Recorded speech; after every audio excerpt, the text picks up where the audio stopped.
Olá pessoal, meu nome é Rafael Nunes, eu sou psicólogo de formação, especialista em desenvolvimento de pessoas. Trilhei minha carreira inteira na área de recursos humanos, onde fui desde estagiário até gerente executivo na área de pessoas, e de um tempo para cá venho trabalhando com consultoria, focado muito em desenvolvimento de pessoas. Tenho formação em programação neurolinguística, em coaching, em neurociência aplicada ao comportamento, e hoje trabalho muito focado em cultura empresarial e mudança de comportamento. E tô aqui pra gente bater um papo sobre inteligência emocional para a gente vencer a crise.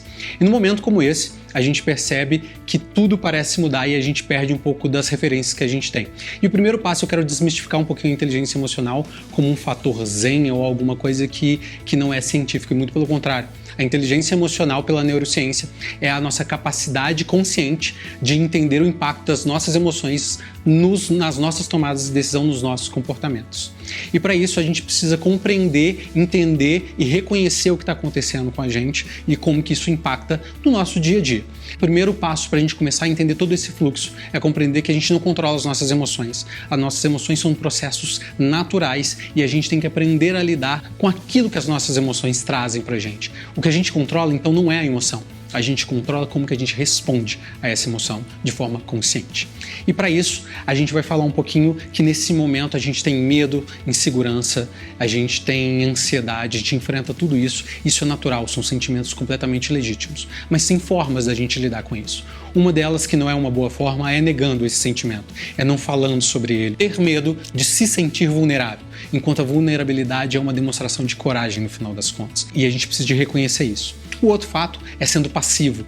É quando o sentimento entra para dentro da gente e a gente entra para dentro do sentimento e a gente vive e deixa aquele sentimento tomar tudo que a gente faz e a gente não consegue ver novas saídas.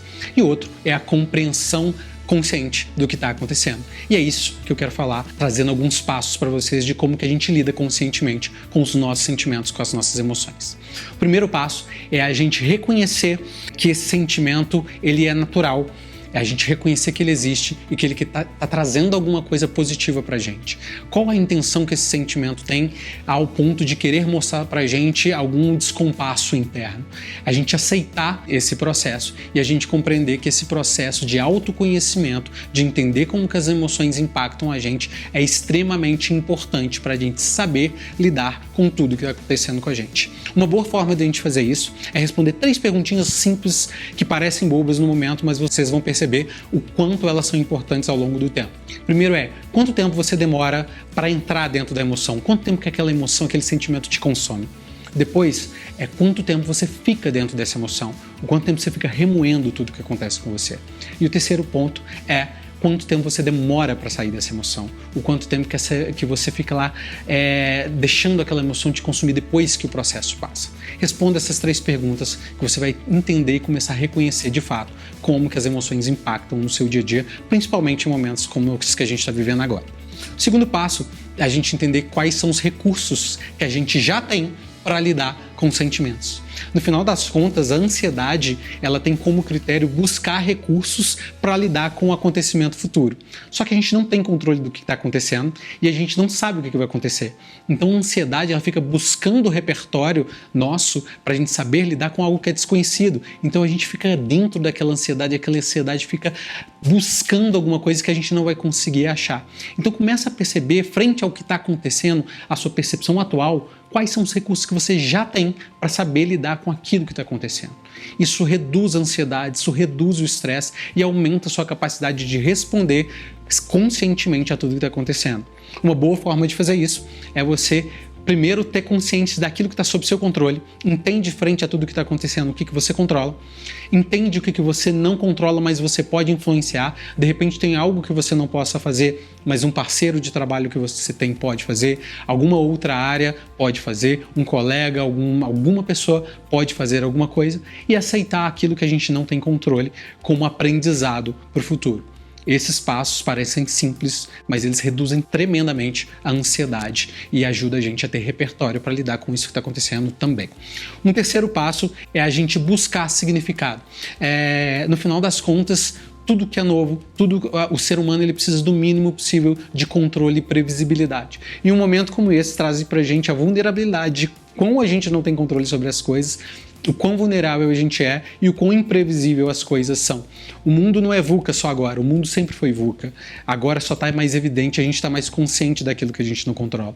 Então, no final das contas, a gente tem que fazer com que essa ameaça do desconhecido, que traz pra gente medo, insegurança, se torne, no final das contas, um desafio, se torne uma oportunidade de aprendizado, de superação. Uma forma de fazer isso é a gente, no final de cada dia, lista os aprendizados que você teve, lista tudo que você passou e as coisas boas como que fazem você ter novo repertório, que trouxeram novos conhecimentos, novas ações para você lidar com o futuro, com coisas que podem surgir, mesmo que a gente não tenha controle, não está dando todas as respostas do jeito que a gente gostaria. Cada nova ação que a gente faz é um aprendizado que a gente tem, reduz a nossa ansiedade e melhora nosso repertório para lidar com novas coisas no futuro. E um quarto passo, no final das contas, é a gente ter empatia pela gente mesmo e pelas pessoas ao nosso redor. Nesse momento, na grande maioria das pessoas vão estar ansiosas, como a gente já falou, inseguras. E ter empatia, a gente não tem que ser forte o tempo todo. A gente não tem que ter respostas prontas o tempo todo. E a gente não precisa ser, não é uma corrida de produtividade. Para quem está em home office, percebe que não é uma corrida de produtividade. E para quem está na linha de frente, percebe que você tem que dar o melhor que você tem, mas também dentro de um processo natural e que você dá conta. Existe uma frase do Mário Sérgio Cortella que para mim é uma frase que direciona a minha vida e nunca fez tanto sentido como faz nesse momento de agora. Que é: dê o melhor que você tem, na condição que você tem, enquanto você não tem condições melhores para fazer melhor ainda. Eu quero mudar um pouquinho essa frase e eu quero trazer um novo insight para dentro dessa frase, que é: dê o melhor que você tem, na condição que você tem, enquanto você vai criando condições melhores para fazer melhor ainda. Chega a hora onde aquilo que a gente se propôs, as nossas escolhas profissionais da área que a gente trabalha, se conecta com aquilo que a gente chama de propósito. É exatamente nesse momento que você é chamado a compreender conscientemente o porquê você faz o que você faz e para quem você faz. E nessa hora a gente precisa do protagonismo e a gente precisa da autorresponsabilidade de cada um de vocês. Não como uma cobrança, mas como um processo de saúde mental próprio de vocês. É o processo de você reconhecer qual a competência que você tem, qual a capacidade que você tem no momento, dentro das condições que você tem, criando condições melhores para entregar o seu melhor. No final das contas, é onde a área de vocês, é onde o profissional da saúde é mais necessário.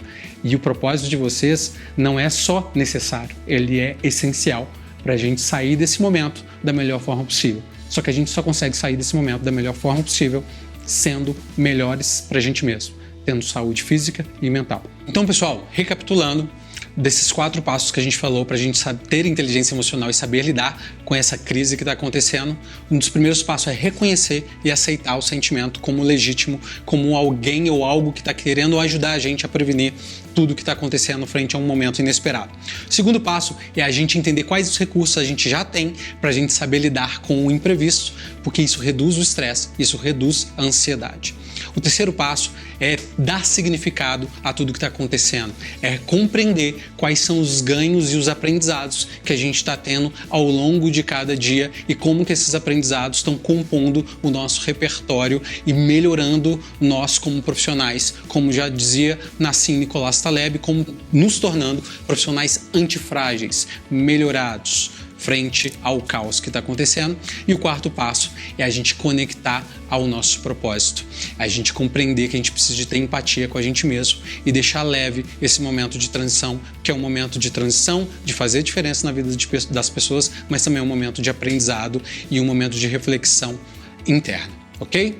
Espero que todos tenham gostado, espero que faça diferença na vida de vocês e que cada vez mais vocês se tornem pessoas e profissionais melhores. Contem comigo e até a próxima.